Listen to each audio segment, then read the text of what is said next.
Hi, I'm María Victoria Montoya Restrepo, Medicine Student of Universidad Pontificia Bolivariana de Colombia, and together with my classmate Fabiana Mesa, we will present an article that talk about in vitro and in vivo assessment of the protective effect of the sulfentanyl in the acute lung injury. This article was published in December of the year 2020 by Qi Yao, Nikin Chang, and Douglas Liu. To continue, we give an introduction about the main topics of the article. Sulfentanyl is an opioid analgesic similar to morphine that is used as an adjunct in anesthesia, in balanced anesthesia, and as a primary anesthetic agent. It's administered by the intravenous, by the epidural, and sublingual routes. It is also an agonist drug, meaning that it joins receptors in order to cause a physiological response. The acute lung injury damages the alveolar epithelial cells or capillary endothelial cells, resulting in the respiratory insufficiency. This is the inability of the respiratory system to fulfill its the basic function, which the gaseous exchange of the oxygen and the carbon dioxide between in the ambient air and the circulatory blood. The objective of this article is to study the mechanism underlying the protective effect of sulfentanyl against acute lung injury. Bueno, en este estudio uno de los métodos que se usó fue el ensayo de luciferasa. Esta es una técnica para el estudio de expresión génica a nivel transcripcional. Se logra gracias a las reacciones de unas enzimas oxidativas que son las luciferasas. Estas permiten la generación de luz y esta luz se mide por medio de un luminómetro. En este estudio se usó específicamente esta técnica para medir la expresión de los miR-ARN, que son reguladores eficaces en la inflamación sistémica y en la respuesta inmune. Bueno, otro de los métodos usados en este ensayo es la prueba ELISA, que es un análisis que detecta los anticuerpos en la sangre y puede utilizarse para determinar si el paciente tiene anticuerpos relacionados con determinadas enfermedades infecciosas. En este caso sería a nivel pulmonar, pues porque el estudio se basa principalmente en esto y se usó específicamente para detectar factor de necrosis tumoral alfa y la interleuquina 18. Western blot is a method often used in research to separate and identify proteins. In this technique, a mixture of proteins is separated based on their molecular weight and thus by type through gel electrophoresis. These results are then transferred to a membrane producing bands for each protein.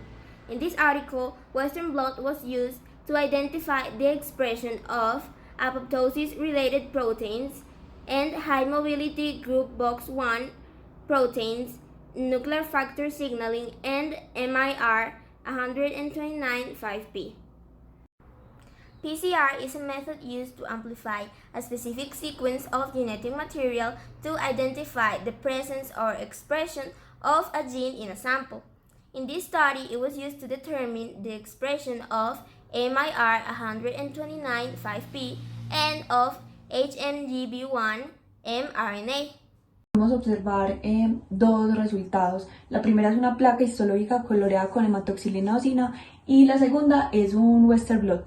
En la placa de coloreado con hematoxilina eosina tenemos 4 placas diferentes, una que es una placa de control, una con sulfentanyl, una con el lipopolisacárido inductor de enfermedad aguda pulmonar y el lipopolisacárido más el tratamiento inyectado con sulfentanyl. Lo más evidente y lo más aparente que podemos observar es que el sulfentanyl es que cuando está la prueba de control y el sulfentanyl hay cavidades alveolares sin ninguna alteración, normales, y no demuestran ninguna patología. Cuando se induce el daño agudo pulmonar con el lipopolisacárido, podemos observar que las paredes alveolares y las cavidades se engrosan. Esto hace que las cavidades alveolares desaparezcan y esto se da por una fibrosis y una proliferación de células.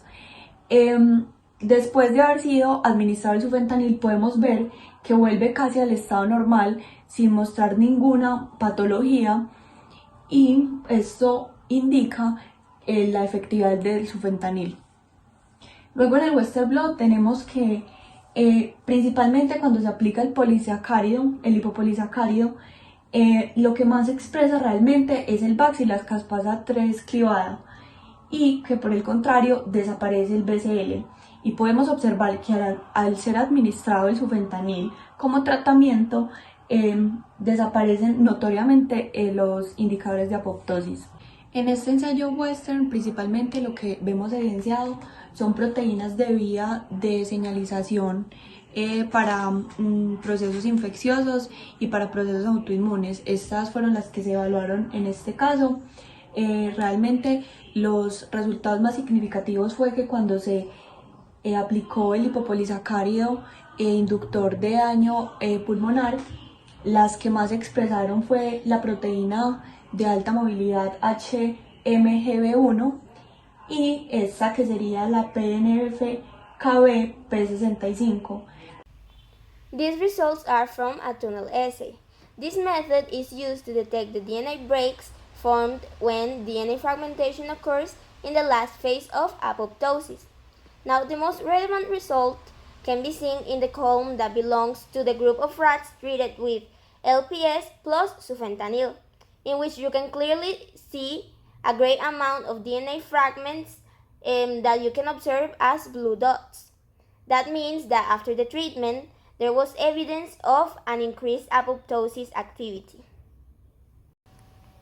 Estos resultados pertenecen a un Western blot. En este, las proteínas estudiadas son las pertenecientes a la vía de señalización de procesos autoinmunes e infecciosos y se evaluaron en los grupos de control de LPS más sufentanil y de este mismo grupo con dos inhibidores, uno de NC y otro de MIR-129-5P. Los resultados fueron los siguientes.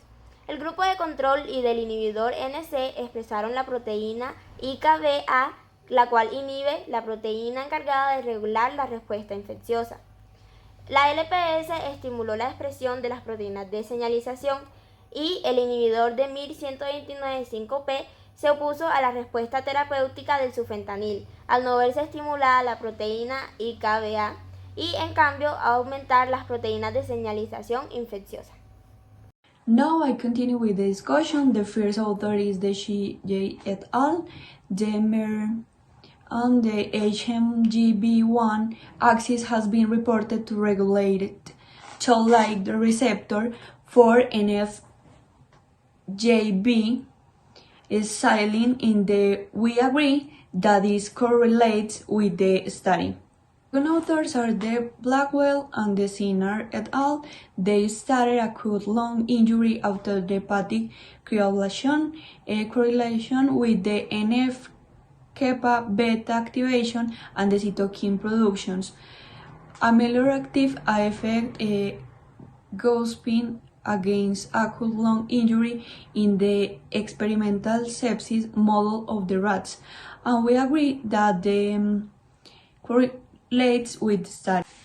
Third author is Lian et al. He stated that the HMGB1 regulates NF-beta by inhibiting associated with the diabetic retinopathy. We disagree that not correlates with the study.